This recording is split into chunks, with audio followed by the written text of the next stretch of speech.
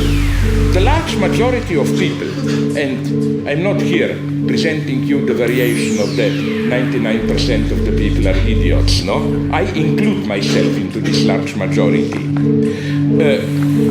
The large majority, I claim, wants to be passive and just rely on an efficient state apparatus. Like, I'm sorry to tell you, but I wouldn't like to live in a state where some kind of permanent participation, engagement is going on and so on and so on. I much prefer to be a passive citizen. There is a machinery of state or whatever social services which smoothly does its work, and the less I know about it, all the better. And I don't despise ordinary people for it. The next point, people really know what they want when they are engaged. I claim, no, they don't. Up to a point, I claim, even the majority even don't want to know, really. I claim that we should rehabilitate, of course, not in the old class sense. The term elite. What does a good politician do? A good politician absolutely doesn't follow or learn from the people what they want. No, he tells them what they want. And if he is a really good politician, people have this aha effect. Oh my God, how clear, now I know what I want. And again, I find nothing authoritarian or whatever in this.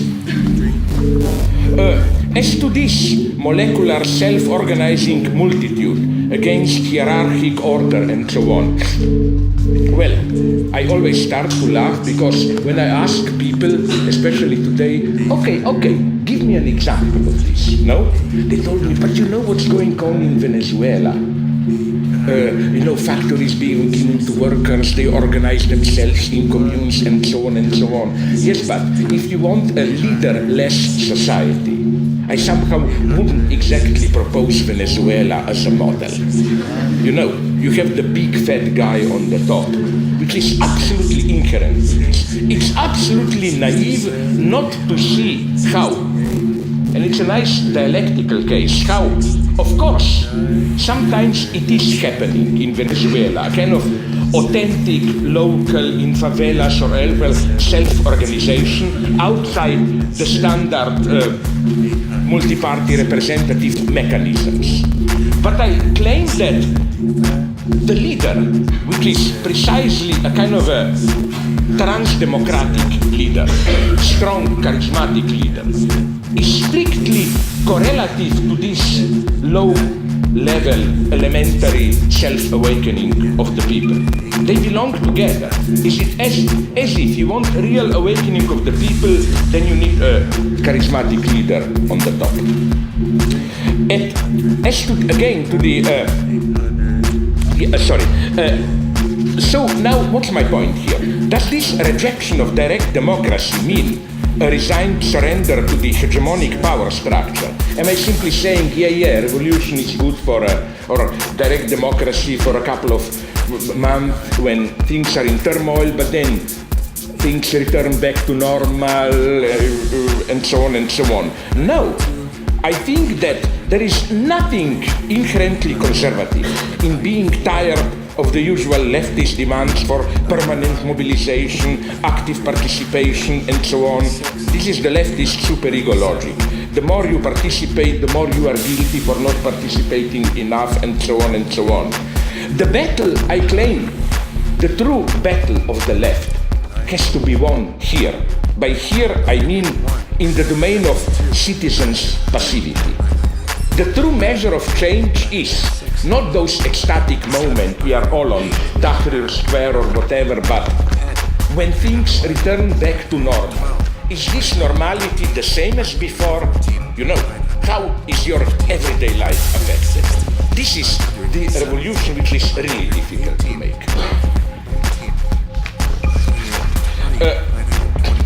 Let me make along these lines a step further.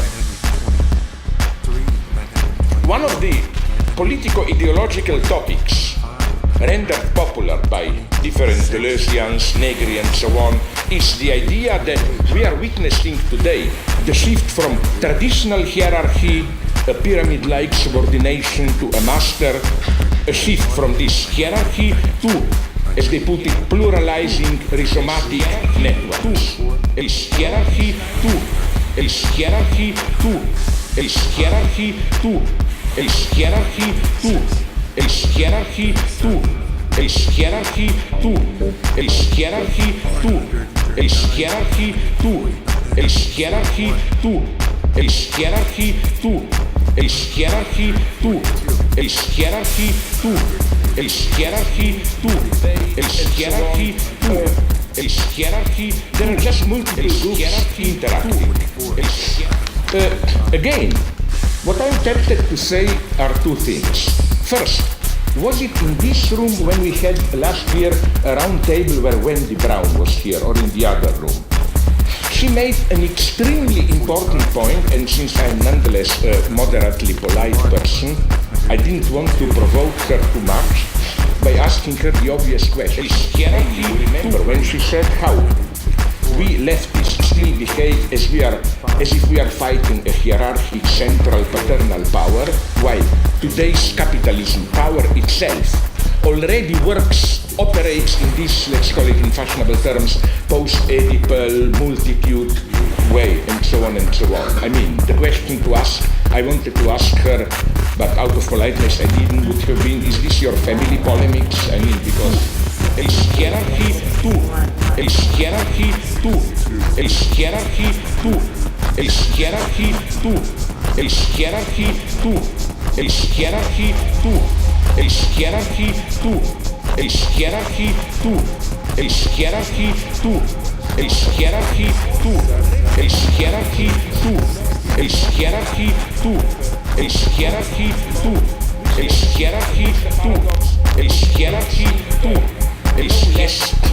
oppressive.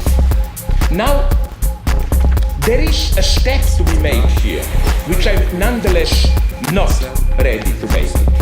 And I admire my good friend enemy Alain Badiou that he made this step, but I'm not ready to follow him here. Namely, there is something nonetheless wrong in what he did. This is my first reply to critics.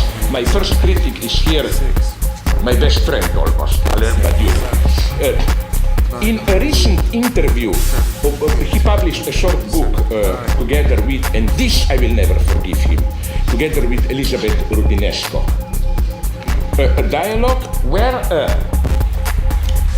it's quite shocking what they together proposed there.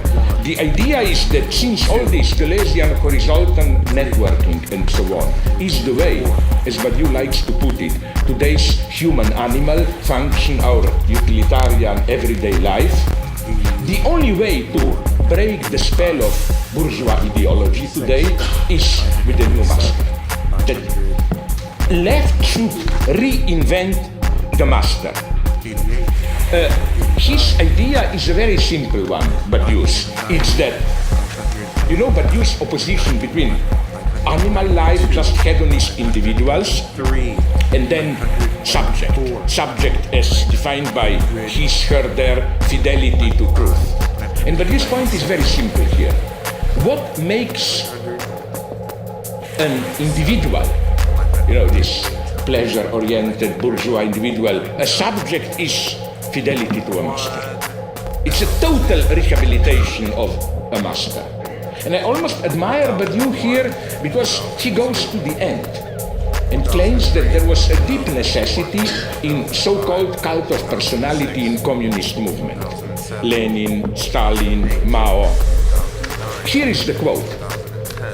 There are three persons, Rudinesco, Badiou, and then Ayeshiman. This is the journalist of Libération. Now he moved to Nouvel Observateur, who is asking them. Rudinesco, In the last resort, what was lost in psychoanalytic societies is the position of the master to the benefit of the position of small bosses. The journalist. What do you mean by master? Urdinesco. The position of the master allows transference. The psychoanalyst is supposed to know what the analysant will discover. Without this knowledge attributed to the psychoanalyst, the search for the origin of suffering is quasi-impossible. The journalist. Do we really have to go through the restoration of the master? But you. Now, quite crazy. The master is the one who helps the individual to become subject. That is to say, if one admits that the subject emerges in the tension between the individual and the universality, then it is obvious that the individual needs a mediation and thereby an authority in order to progress on this path. The crisis of the master is a logical consequence of the crisis of the subject, and psychoanalysis did not escape it. One has to renew the position of the master. It is not true that one can do without it, and especially in the perspective of emancipation. Do you see the nice paradox? Without master, no emancipation. And then Elizabeth Rudinesco does the last kick. Rudinesco, when the master disappears, he is replaced by the boss, by his boss's authoritarianism, and sooner or later, this always ends in fascism. Unfortunately, history has proven this to us. Now this is even for me, with my bad taste jokes, a little bit too much like the only defense against fascism is a master. Although, again, one has to admit the obvious element of truth in it.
1133, 1134, 1100.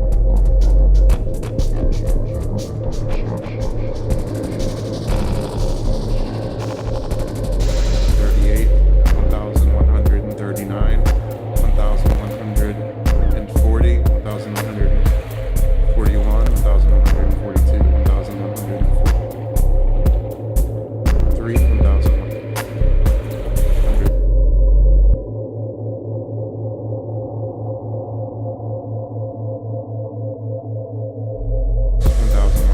1147, 1148, 1149, 1150,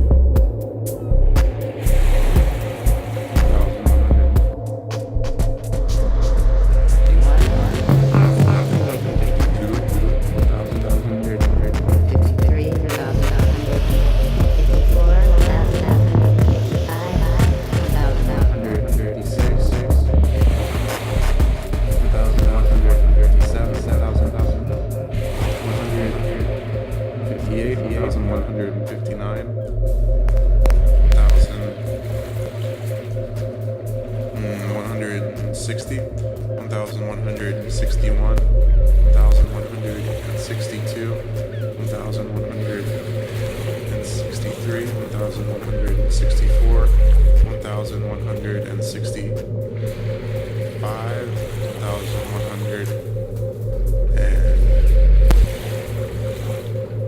1166, 1167,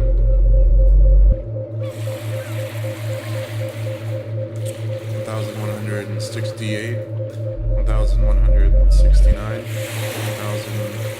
1170, 1171, 1172, Everything starts from the physical. 1174, 1175,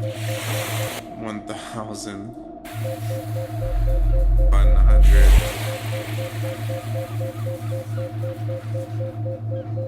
76, 1177,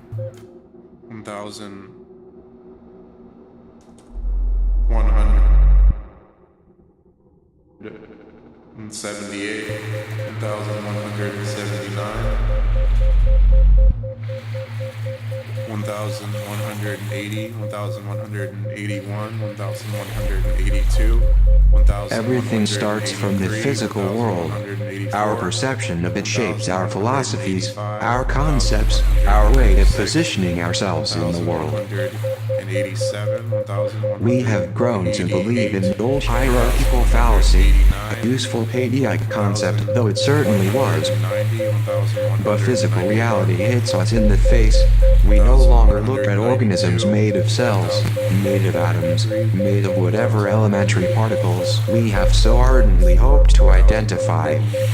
Latest tendencies in physics propose a different outlook, not a hierarchical one, going down from complex to simple, from molecule to atom and further still until the building blocks that make up the physical reality are identified, but a model that aims to grasp the interrelations between various forms of matter organization.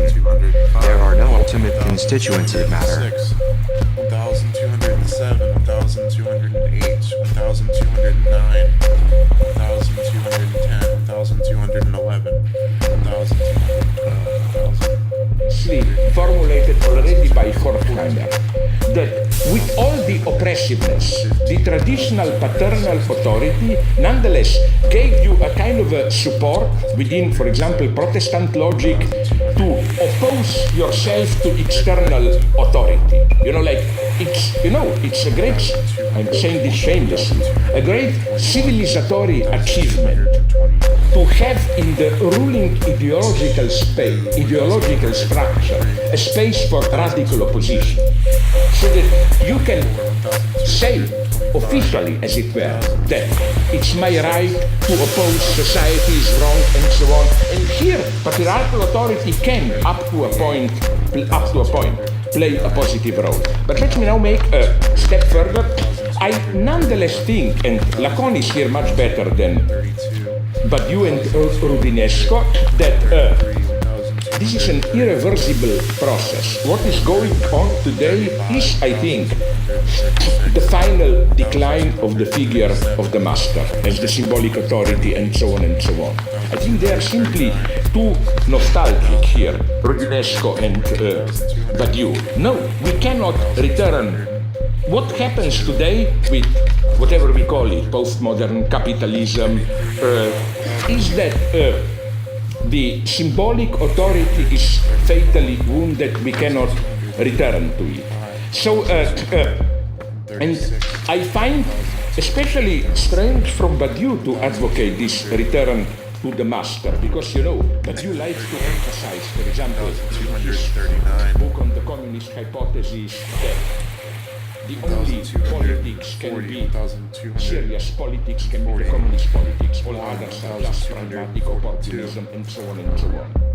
Yeah, but I claim that 1,243, the only, we can only talk seriously about emancipatory 1,246, 1,247, 1,248, 1,249, 1,250, 1,251, 1,252, 1,253, 1,254, 1,255, 1,256, 1,257, 1,258, 1,259,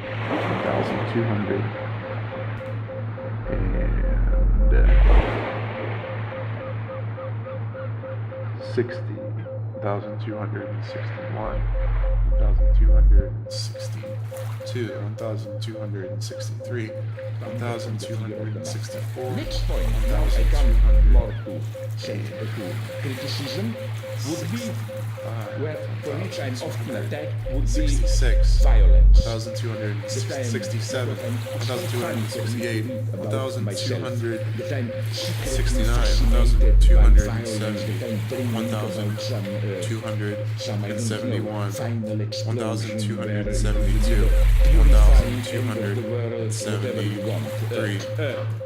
1,274, First, 1,275, 1,276, 1,277, claims that the 20th century communism used too much excessive murderous violence, and that we should be careful not to fall into this trap again. I mean, of course, in a way, this is true. But I claim that it's not the right way to approach what went wrong with the 20th century communism. Violence is not directly the cause of it. You know, it's not to say, as some naive Marxists do say. And somebody showed to me a book, plus the quote, I didn't read it, of course, of Tariq Ali, The Idea of Communism. You know, the book which was published 1 year after the Conference on Communism, and our book, ready, which was finished earlier, appeared only a year later. So you can make your own thoughts about it. How is it that a verso author, the moment he heard about our project, The Idea of Communism, wrote quickly another book with the same title as an answer? Okay, there he says the tragedy of communism was that they forgot about democracy. They didn't, no, I claim, of course, it was terrifying, recourse to violence. But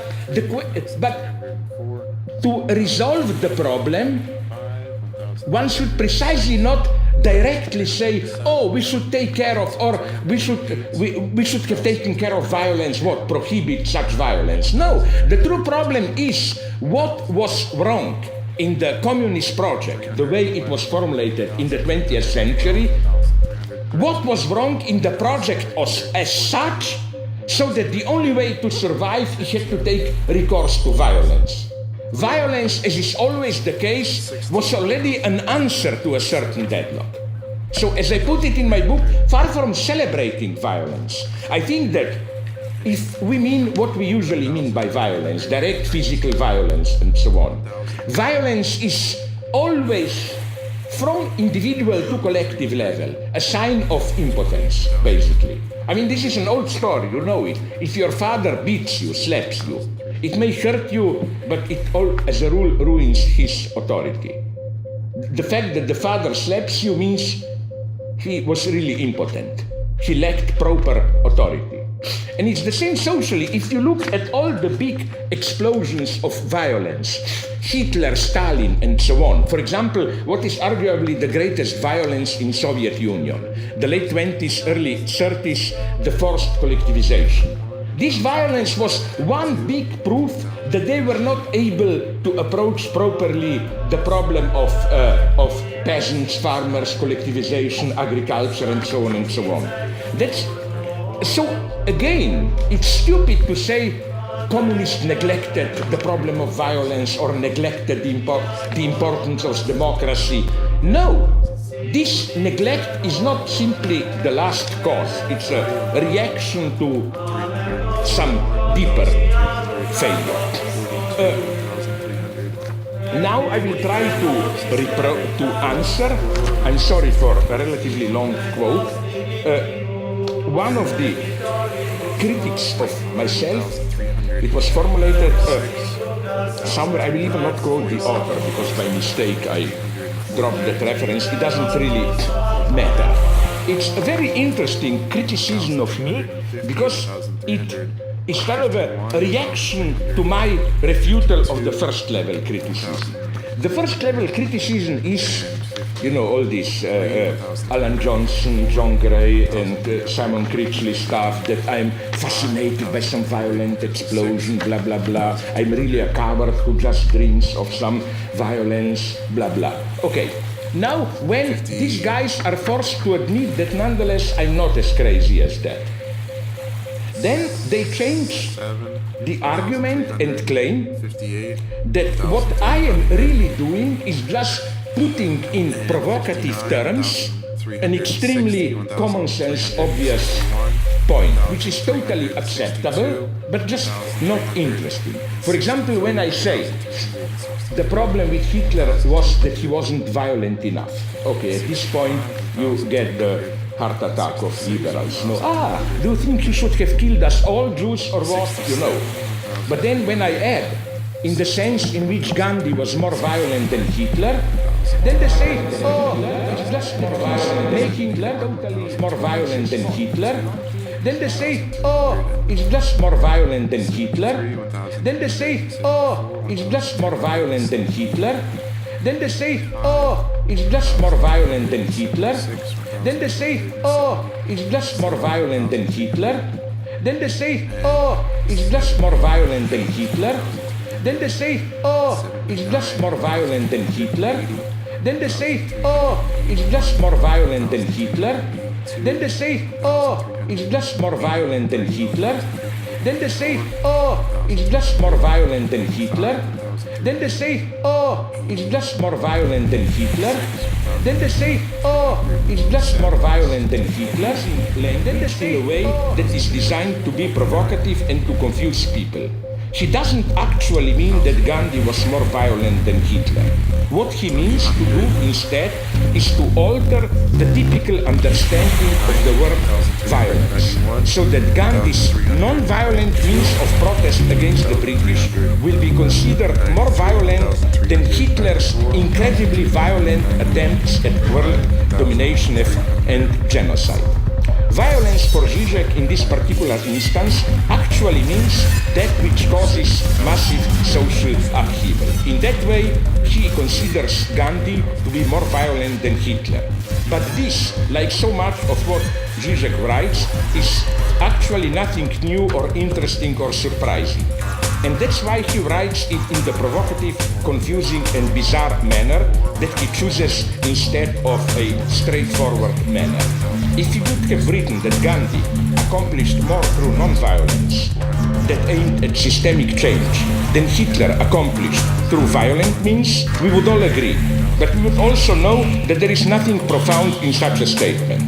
Instead, Zizek attempts to shock us, and in doing so, he covers up the completely humdrum conclusion about Gandhi and Hitler that everyone already believed to be true before they read Zizek. The same is true of Zizek's controversial point about Jews and anti-Semites. There is nothing remarkable about the argument that in the mind of every Nazi who hates Jews, there must also be a fictional Jew for that Nazi to hate.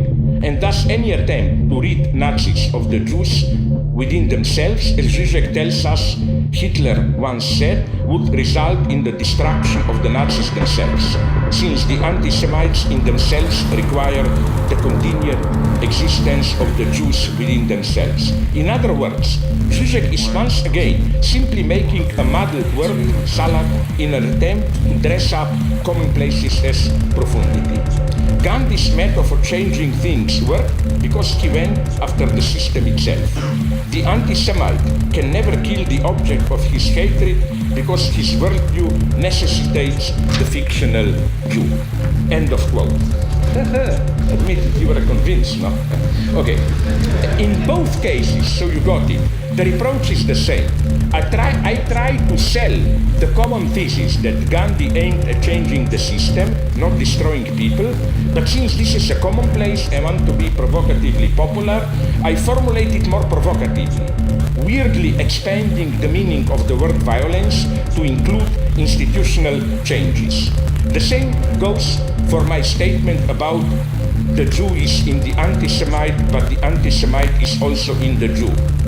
It's just a garbled way to deliver the commonplace that, in the mind of every Nazi who hates Jews, there must also be a fictional Jew for that Nazi to hate. Like, you know, that the Nazis don't really hate actual Jews, but what they hate, what they construct as the object of their hatred is their own fantasy. But is this the case? What if I claim the key point gets lost in this translation of my, as the kind writer wrote, muddled word salad into common sense?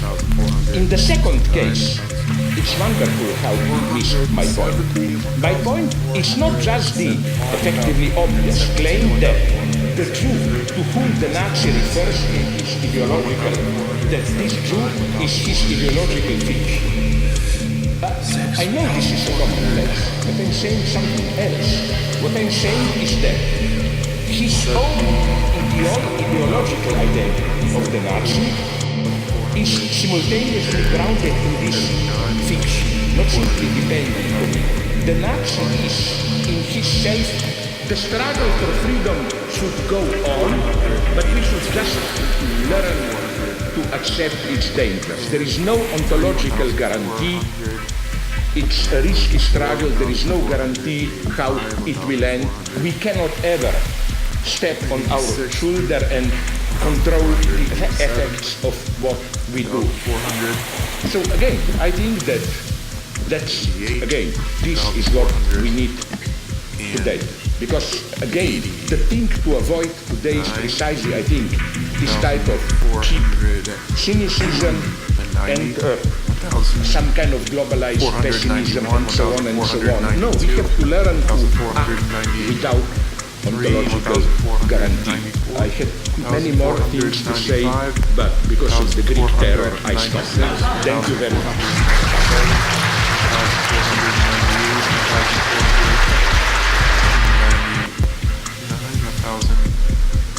1,500, 1,501, 1,502, 1,503, 1,504, 1,505, 1,506, 1,507, 1,508, such restrictions left the New York Times to become a senior fellow at the Nation Institute, where he now writes and teaches at Princeton.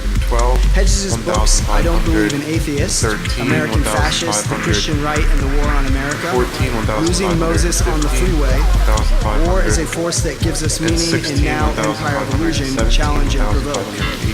In War is a Force That Gives Us Meaning, 500. War, poverty, and conflict. 1,500. 21, 1,500. 22, 1,500. Real gossip, pseudo-events, and illusion. Thus, it seems that both war and the illusions we exalt work in tandem to destroy what it means to be an engaged and Now, here to talk more on this, the New School is very proud to welcome Mr. Chris Hedges. Thank you.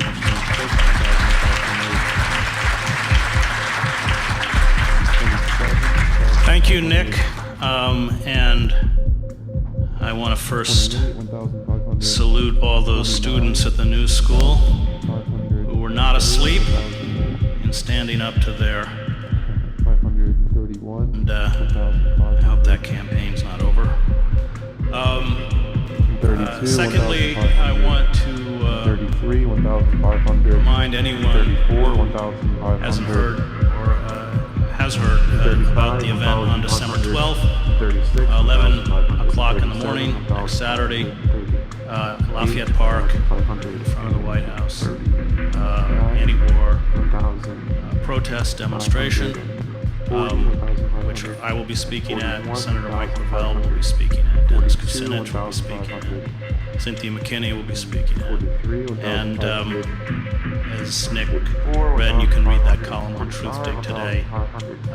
I think that line has been crossed by Barack Obama, and it is time for all of us to step out of the mainstream, to give up on the Democratic Party, which has betrayed us, and in particular betrayed the working class, and fight for what is left of our anemic democracy.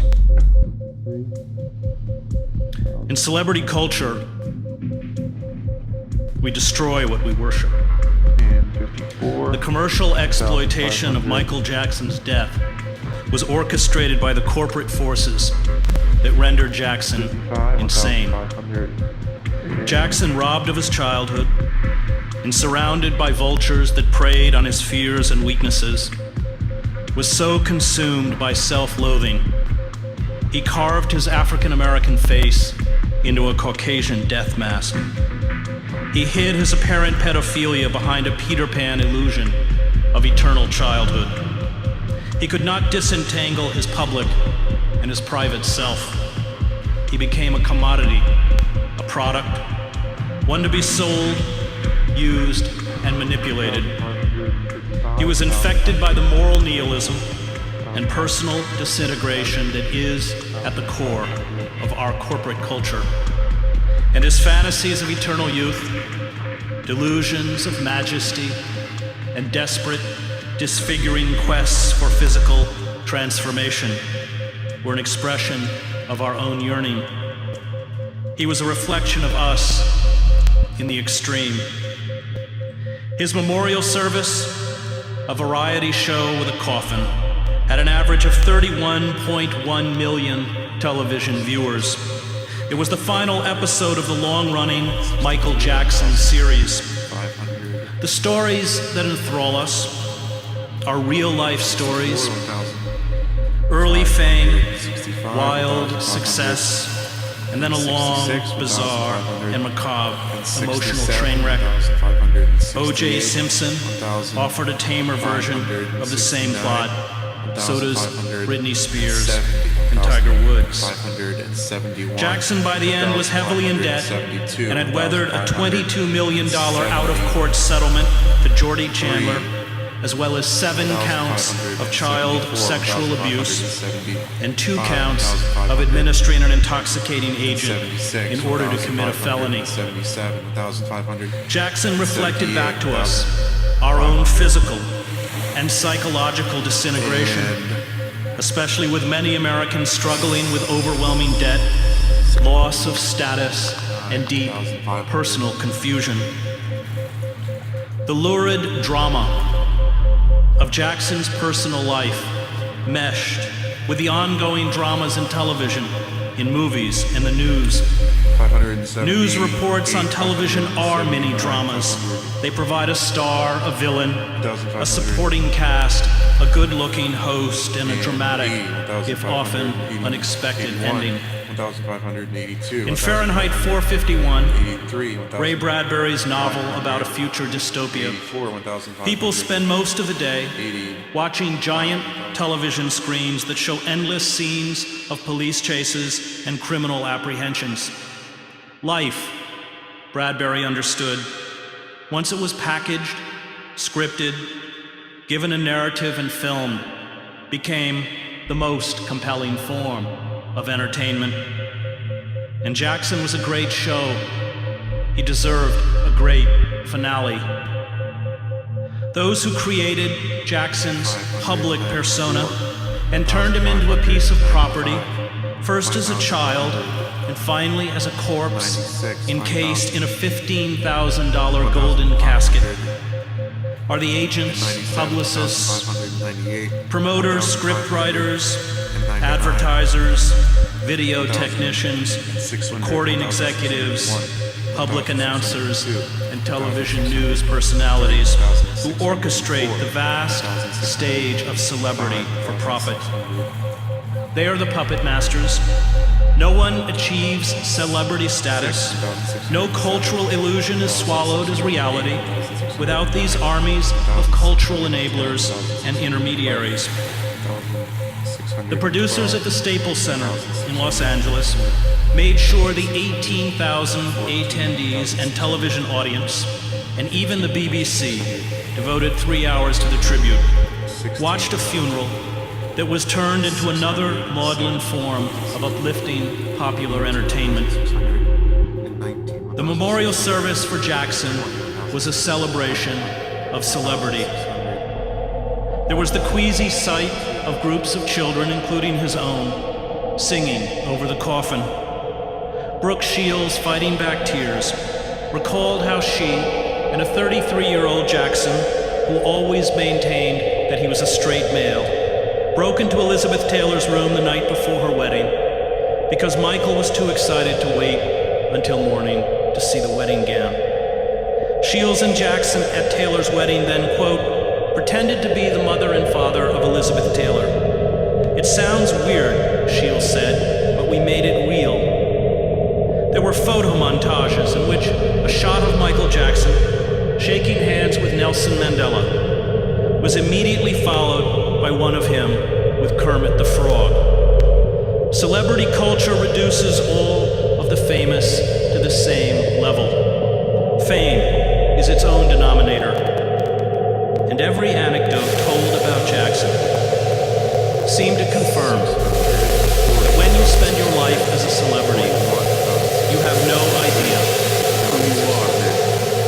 And yet we measure our lives by these celebrities. We seek to be like them, we emulate their look and behavior. We escape the messiness of real life through the fantasy of their stardom. We too long to attract admiring audiences for our grand, ongoing life movie. We try to see ourselves moving through our life as a camera would see us, mindful of how we hold ourselves, how we dress, what we say. We invent movies that play inside our heads with us as stars. We wonder how an audience would react. Celebrity culture has taught us, almost unconsciously, to generate interior, personal screenplays. We have learned ways of speaking and thinking that grossly disfigure the way we relate to the world and those around us. Neil Gabler, who has written wisely about this, argues that celebrity culture is not a convergence of consumer culture and religion, so much as a hostile takeover of religion by consumer culture. 600. Jackson desperately feared growing old. 600. He believed he could manipulate race and gender. He transformed himself through surgery and perhaps female hormones from a brown-skinned African-American male to a chalk-faced, androgynous figure with no clear sexual identity. And while he pushed these boundaries to the extreme, he only did what many Americans do. There were 12 million cosmetic plastic surgery procedures performed last year in the United States. They were performed because in America there were twins do. There were twins do. There were twins do. Can do themselves as marketable commodities. They are objects. They are objects like consumer products. They are objects like consumer products. They are objects like consumer products. They are objects like consumer products. They are objects like consumer products. They are objects like consumer products. They are objects like consumer products. They are objects like consumer products. They are objects like consumer products. They are objects like consumer products. They are objects like consumer products. They are objects like consumer products. They are objects like consumer products. They are objects like consumer products. They are objects like consumer products. They are objects like consumer products. They are objects like consumer products. They are objects like consumer products. They are objects like consumer products. They are objects like consumer products. They are objects like consumer products. They are objects like consumer products.